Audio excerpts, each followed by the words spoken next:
Whenever we think about Operation Market Garden, we think of failure. How the Allies went a bridge too far, and as a result, Operation Market Garden got bogged down. However, the Allies did achieve some successes. They managed to capture the bridge you see behind me intact, thanks to the efforts of a brave Dutch resistance fighter. This here is a story about a forgotten World War II battle, the Battle of Nijmegen. Hey, good to have you back on the channel. If you're new on this channel, I'm Stefan, I'm a Dutch history teacher, and I love to cover these unknown, forgotten World War II battles. If you find it interesting as well, consider subscribing, hit that notification bell, and you can also support me financially via Patreon, via PayPal, or you can buy me a coffee. Nijmegen, being so close on the Dutch border, was not properly defended by the Dutch army and captured on the first day of the German invasion. Before World War II, approximately 500 Jews lived in Nijmegen during the war years. Most of them were deported. Less than 90 Nijmegen Jews survived the war. In February 1944, Nijmegen was bombed by American bombers. The bombs destroyed an area running from the Valkhof to the station area in the west. Nearly 800 people were killed in the process. The occupying forces and the Dutch Nazi Party, the NSB, tried to capitalize on the dismay among the population by insisting that it wasn't them, but the Allies who'd caused this destruction. Nijmegen, de oude keizerstad, de trots van Nederland. Met haar prachtige bouwwerken en cultuurmonumenten, het spiegelbeeld van vergane eeuwen, ging in rook en vlammen op. De uit de 13e eeuw daterende Sint-Stevenskerk, een van de symbolen van de stad, biedt heden een beeld van zinloze verwoesting. Door het afwerpen van talrijke brisantbommen in de binnenstad tijdens de spitsuren van het verkeer, waren de verliezen onder de burgerbevolking hier bijzonder groot. For long it was believed that Nijmegen was bombed by mistake. That the Allied pilots mistook Nijmegen for a German city.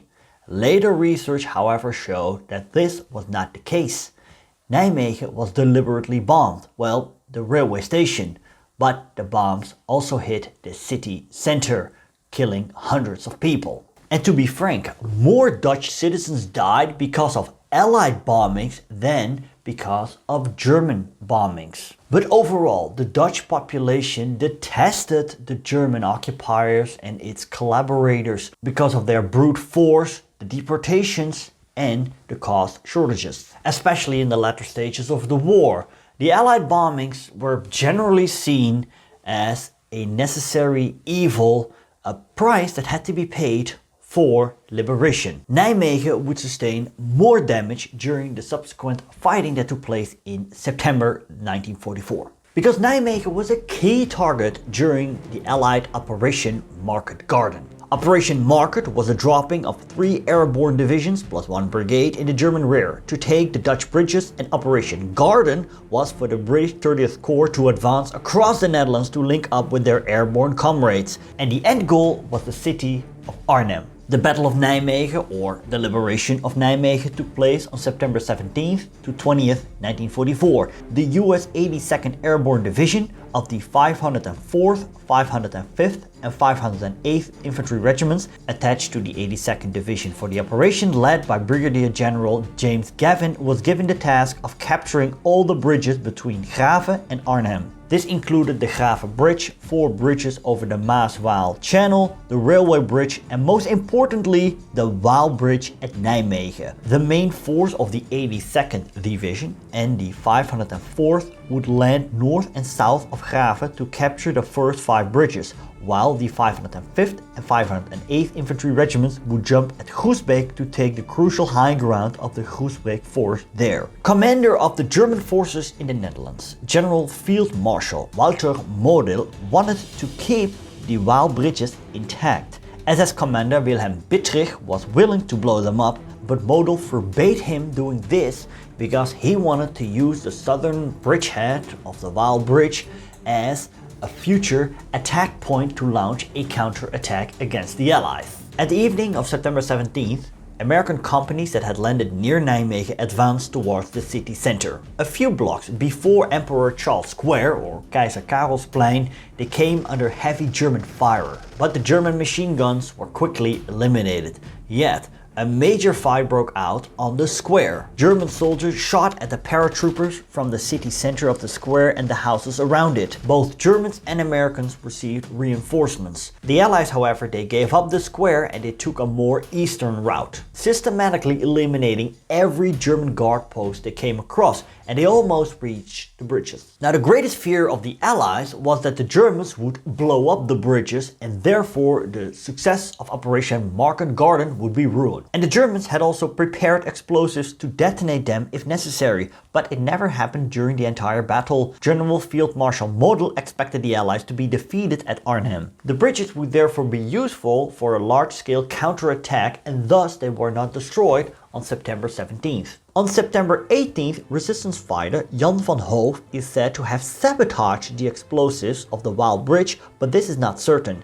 Yet he was soon praised as a resistance hero and the savior of the Waal Bridge, when he was arrested by the Germans and executed the next day. Now, an official investigation showed that the Germans actually had enough time to install new explosives and blow up the bridge, but they did not do so because of strategic purposes. According to another hypothesis, the Germans actually tried to blow up the bridge on September 20th, but the detonation system failed. On September 18th, Model sent reinforcements from Arnhem to keep the Waal Bridge out of the hands of the American paratroopers. The German reinforcements crossed over the still intact Waal Bridge and dug into the Hunner Park. On September 19th, British and American military leaders met at Molenhoek to discuss further strategies. The Allied force was split into two groups. One would move west to take the railroad bridge, and the other group would take the Waal Bridge. With the arrival of the British Corps, Gavin felt strong enough to send some of his troops from the Groesbeekse forest.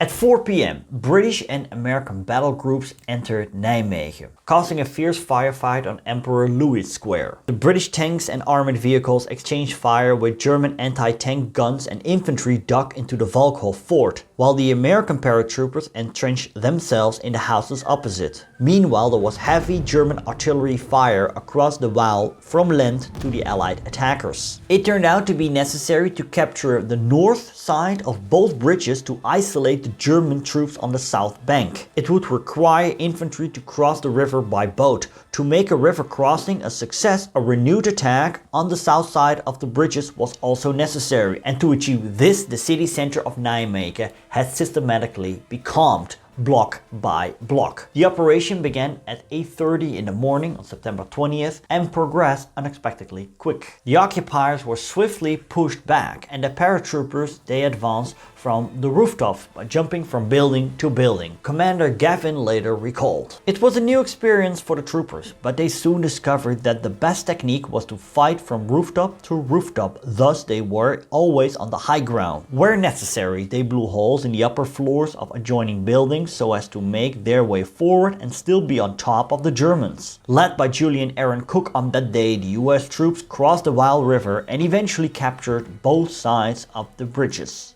On that day, the Allies were in control of Nijmegen. The capture of Nijmegen itself took longer than expected and caused much damage and civilian suffering. Finally, with the Waal crossing on September 20th, both bridges were taken, but it was too late to relieve the British 1st Airborne Division at Arnhem. Partly because of this long delay, Operation Market Garden as a whole became a failure.